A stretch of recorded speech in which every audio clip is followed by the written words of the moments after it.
Welcome back. In Chapter 1 we scaffolded the app and ran it in the browser. Now it needs a memory, a real database. Because right now, nothing we built can actually be saved. Exactly. Today we spin up Postgres in Docker, model our first tables with Drizzle, and run the very first migration. Let's go. By the end of this chapter, Postgres runs locally in Docker, the schema lives in TypeScript, and the first migration is applied to a real database. And we can prove it by browsing live tables in Drizzle Studio. That's the checkpoint. Runnable, verifiable, and committed. Remember the loop from Chapter 1? Root loader, tan-stack query, server function, and then the database. This chapter builds the last stop in that chain. So everything we add later, posts, likes, follows, flows into the tables we designed today. Which is why we take the time to design them properly. Quick foundations. A relational database stores rows in tables, and tables point at each other with foreign keys. So a post carries the ID of the user who wrote it.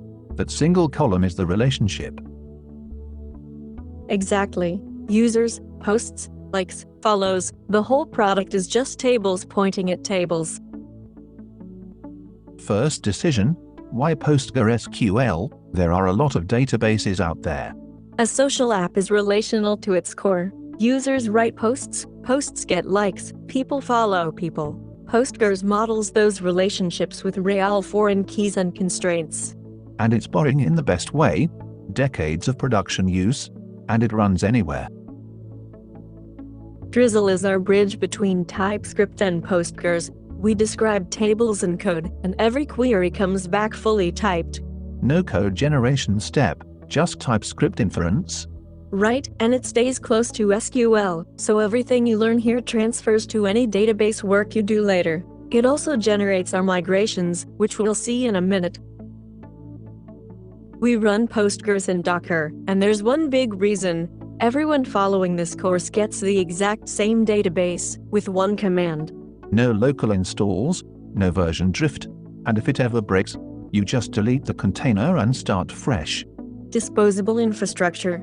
Perfect for a course.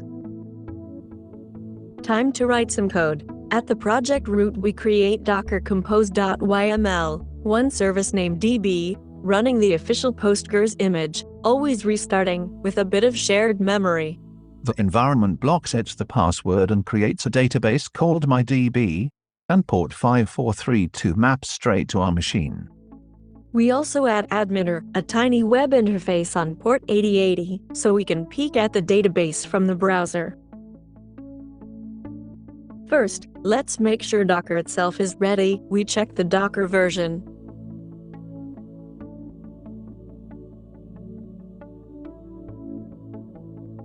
.29.6, we're all good. If that command fails, start Docker desktop first. Now the database, Docker compose up, with -d so it runs in the background.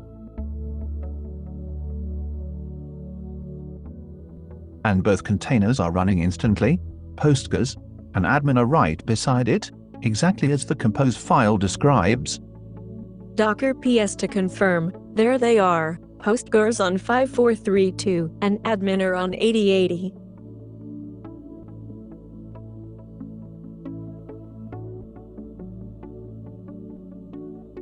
Now let's look inside the database. We switch to the browser and open Adminer on localhost 8080.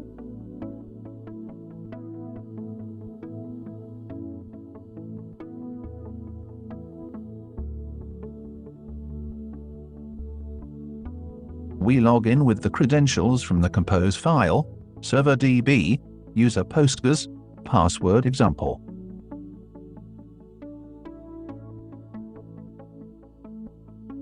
Adminer lists the databases in the container. We pick MyDB, and it's completely empty. No tables yet, exactly what we expect before the first migration.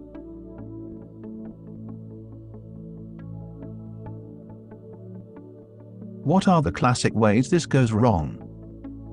3 usual suspects: port 5432 already taken, stop the other Postgres, or change the mapping. A stale container name, docker ORM fixes it, and credentials changed after the first run. That last one is sneaky. The volume keeps the old password. Deleting the volume resets the database completely. Which is fine in development. That's the whole point of disposable infrastructure. One habit before we wire the client: the connection string lives in a .env file, and .env never goes into Git. So the repo gets a .env.example instead. Same keys, no secrets. Local values stay local. In production, the platform injects the real ones. The app talks to Postgres through one small module. getDB takes the connection string, defaulting to the database URL from the environment, and hands back a Drizzle client with our schema registered. And it throws immediately if the variable is missing. No mystery errors 3 files later. Every query in this course goes through this one function. Here's the destination, the full data model for the course: users, posts, likes, reposts, follows, and notifications. But we're not building all of that today, right? No, today is users and posts, the two tables everything else hangs off. The rest arrive one chapter at a time.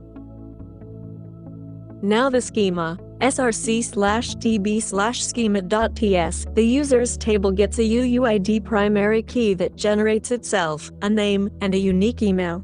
Plus an email verified flag, an optional avatar image, and the created and updated timestamps. That .unique on the email is the database itself refusing duplicates. The auth chapter will lean on it hard. And the posts table. Every post references its author on delete cascade, so a deleted user takes their posts along. But parentId points back at posts itself. A post whose parent is another post, that's a reply. Exactly, threads for free. Content caps at 280 characters, deleted it gives us soft deletes, and 2 indexes keep the feed queries fast. Notice the pattern: rules live in the database, not just in our code. Unique usernames, required fields, cascade deletes. Because application code can have bugs, but the constraint always holds. The database is the last line of defense. We'll add more constraints as the app grows: unique likes, no self follows. Last piece of wiring, drizzle.config. It loads the env file, points drizzle-kit at our schema, and writes migrations to the Drizzle folder. Same database URL as the app, one source of truth. Okay, the schema exists in TypeScript, but Postgres doesn't know about it yet. How does it get there? Migrations. drizzle-kit compares our schema to the database and generates plain SQL files, versioned, repeatable, and committed to Git. So every teammate and every deployment replays the same steps to the same result. Before we run anything, one more file, a seed script, so the database never starts empty. It inserts an admin user keyed on that unique email. On conflict to update, so running it twice updates the admin instead of crashing. Then it looks for the first post, and only inserts it if it's missing. Idempotent seeds, safe to run as often as you like. Time to turn TypeScript into tables. BunDB generate runs drizzle-kit against our schema file. 2 tables, posts and users, 7 columns each. The SQL migration lands in the Drizzle folder.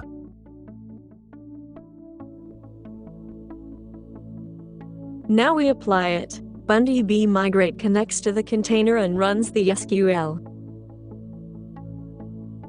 Migrations applied successfully, no errors.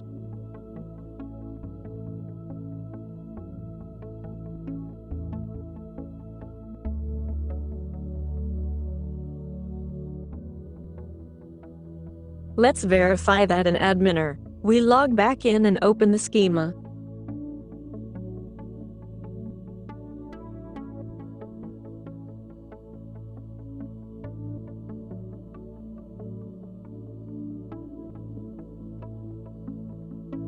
And there they are, posts and users, straight from our migration.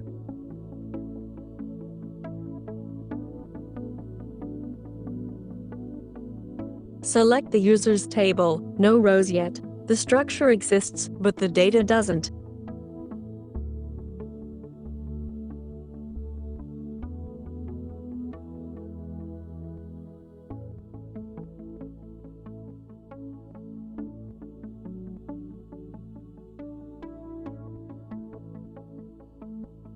That's what the seed script is for, the one we just wrote. Run src/db/seed.ts.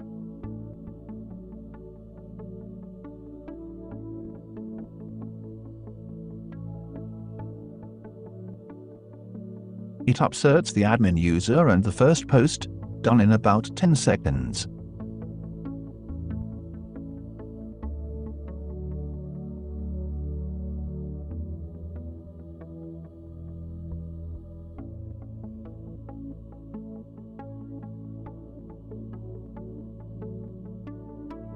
Back to Adminer for the payoff. The users table now has our admin row.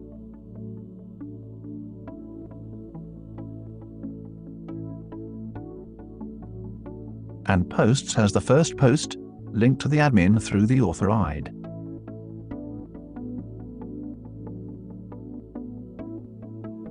Schema in Git, data in Postgres, every step repeatable. That's the workflow we'll use for the whole course.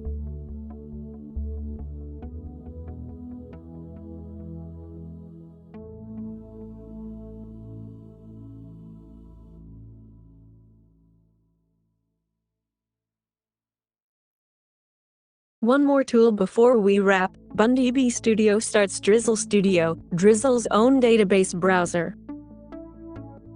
Up and running on local.drizzle.studio, let's open it.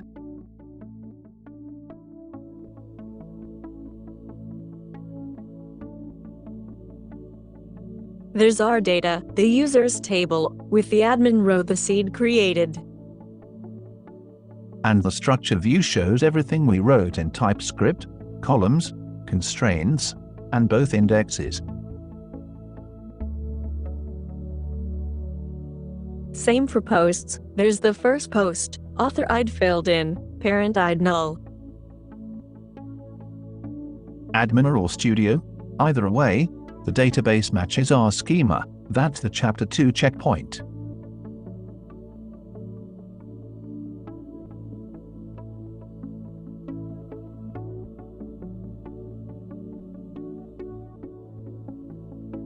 Quick status check.